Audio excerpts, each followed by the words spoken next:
Так, ассаламу алейкум. Так, это снова я. Мы только что были в эфире, говорили об опасности провоза через границу на таможне всяких там химических препаратов, веществ, БАДов, добавок всяких, медицинских препаратов. А сейчас мы хотели бы поговорить об опасности о некоторой опасности, связанной с банковскими карточками. Я сейчас снова наберу Ризвана, с которым мы только что говорили, и мы сейчас... Он хотел что-то рассказать, я, честно говоря, даже не знаю, что именно. Он хотел поговорить как бы в эфире, предупредить наших подписчиков о том, что есть некие аферы с банковскими карточками, и, к сожалению, некоторые люди на эти аферы попадаются. Я его сейчас наберу, и он нам расскажет. Я сам пока не в курсе, что он хочет рассказать. Единственное, скажу вам одну вещь. Вот у нас бывает там, что даже вот такие моменты, кто-то берет, там, просит там помощи, или там какие-то еще моменты бывают, что рассылают там электронный счет, там просят на него там деньги перечислить. Это одно.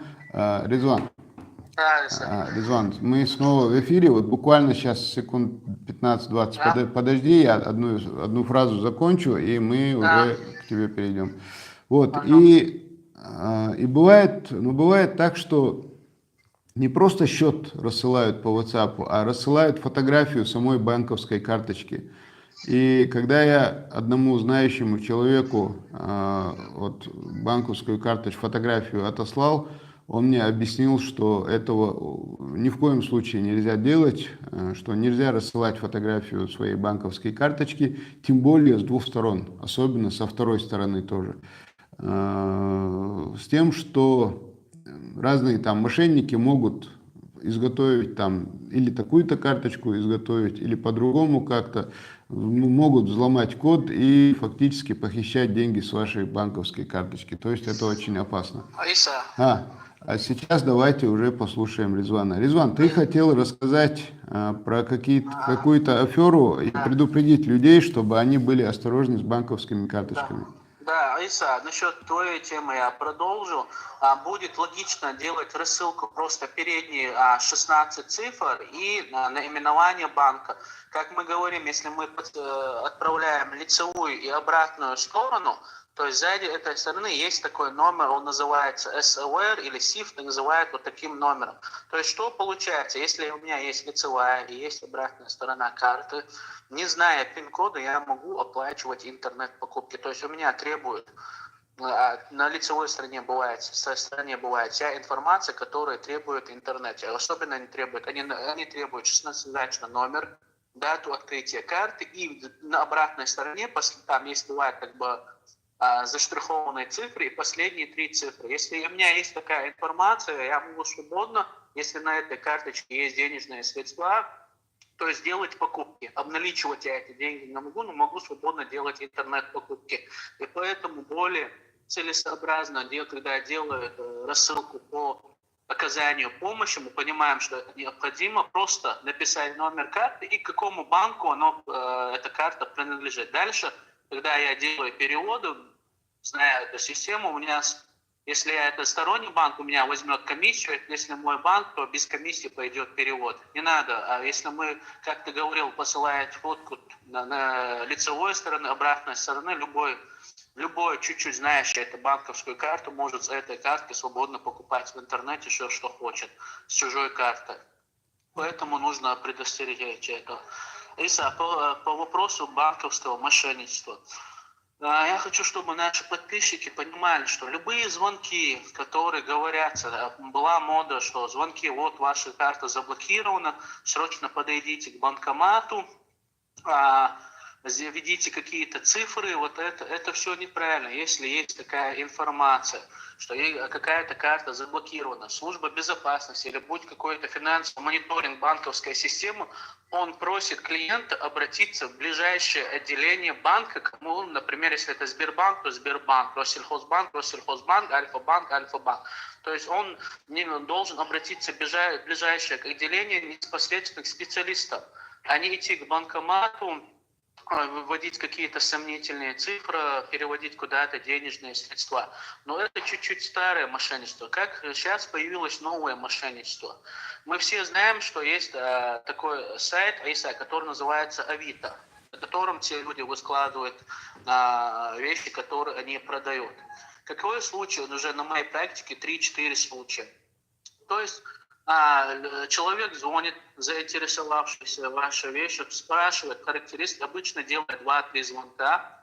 На какой-то звонок в первом случае просит, чтобы проверить правильность перевода, чтобы человек положил на счет карты деньги и отправил на какой-то номер с обратным возвратом. То есть это тоже является мошенничеством, что этот человек ни в каких случаях не возвращает денежные средства. И подписчики, наши граждане должны знать одну вещь, что любой человек, отдав реквизиты, может свободно сделать перевод на эту карту. И каких-то подтверждений этому им не нужны. Второй вопрос, что делается? Создаются сомнительные квитанции, оплаты через Киви или какую-то платежную систему. Через WhatsApp посылает карту, то есть тот просит прислать номер карты, соответственно, продавец покупателю отправляет номер карты, потом делают какую-то квитанцию, как будто они отправили на эту карту и такую-то сумму.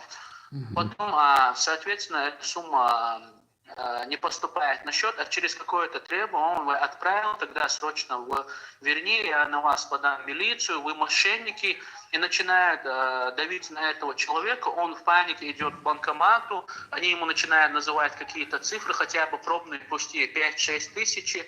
То есть у этого человека обычно бывают телефонные номера или какие-то киви, кошельки, отправляя денежные средства, через какое-то время этот человек просто вырубает телефон. Что нужно знать гражданам? Во-первых, что пока не поступят какие-то денежные средства, никакие для проверки, никаких денежных средств эти деньги отправлять не нужно. Если поступят какие-то деньги, он может свободно подойти в отделение банка, посмотреть, откуда поступили деньги. Если действительно продавец, то есть покупатель перевел эти деньги и требует их обратно, он может потребовать у него реквизиты, куда он может вернуть эти деньги обратно и переслать ему.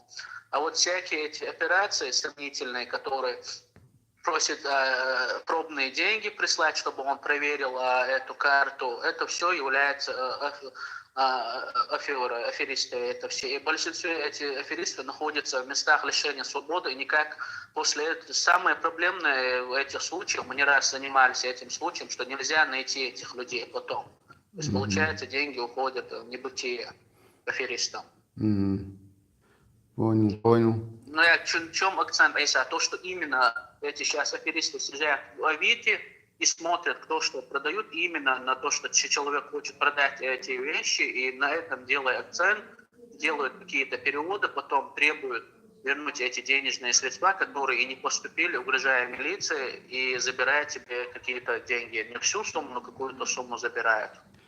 Присылают тебе, получается, по телефону фотографии левых каких-то квитанций, да, буквально якобы 2 дня тому столкнулся с чем, что реально, я говорю, я объясняю человеку, что это не так. Выяснилось через 2 часа, он перевел все-таки, и те выключили телефон. Потом этот человек говорит, можно ли заблокировать. Но мы их предупреждали, и обратного возврата не бывает этих, потому что никак до сегодняшнего дня это мошенничество продолжается. Насколько первый раз столкнулись 4 года тому назад, но насколько оперативники ни разу не удалось найти следы, куда эти деньги уходят. Обычно бывает левая сим-карта, переводится на потом несколько платежей, да, они платежей проводят, потеряют комиссию, но зарабатывают денежные средства на этом.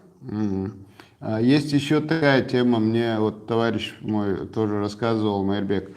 Бывает, что звонят человеку, и просят, что вот сказать там несколько цифр, которые пришли на его телефон по ошибке, что вот ему пришло СМС, и случайно ошиблись там телефоном, номером телефона, и это СМС пришло на другой номер.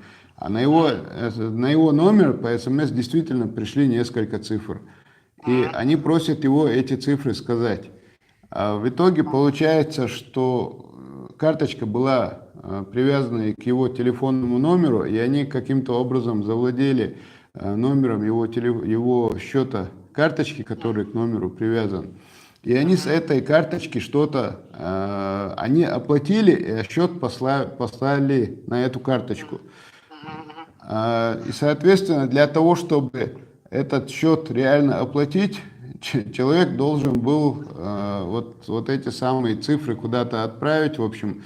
И получается, что делая, скажем так, выполняя задания, которые им дает этот самый телефонный мошенник, или им отвечая на тот номер, с которого эти цифры пришли, или передавая эти цифры человеку, который ему позвонил, фактически он берет со своей реальной карточки что-то оплачивает, то есть с него снимаются деньги.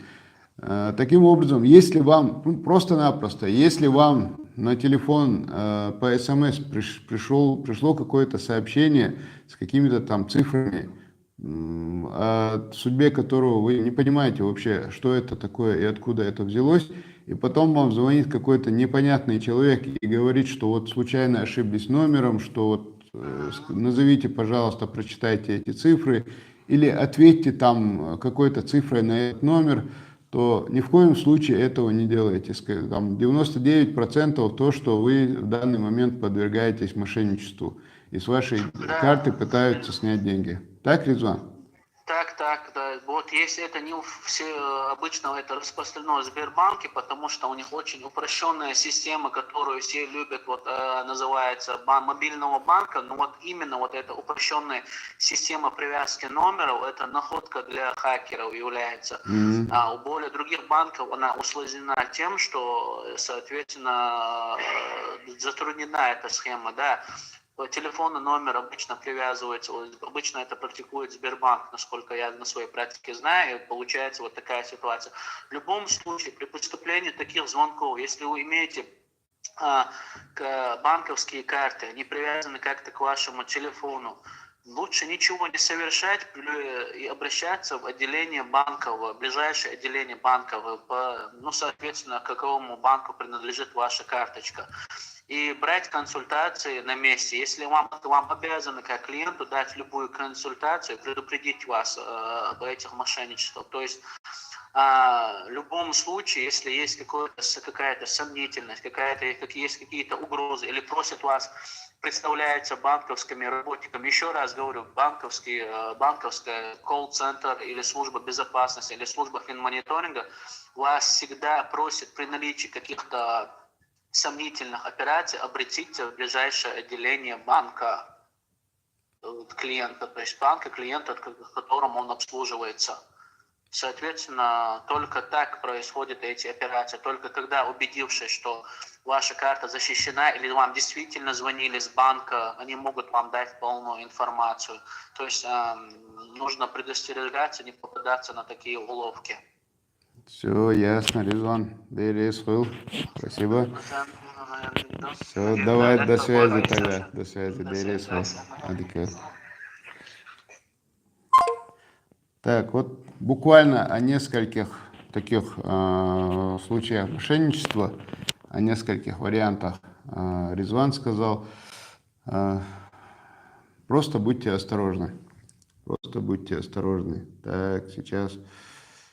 Так, салам алейкум. Так,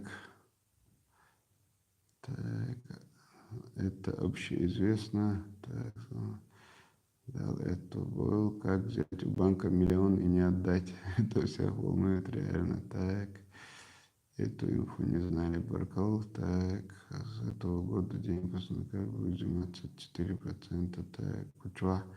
Соцагулшан хасхият ислам дайресхил. Так, есть.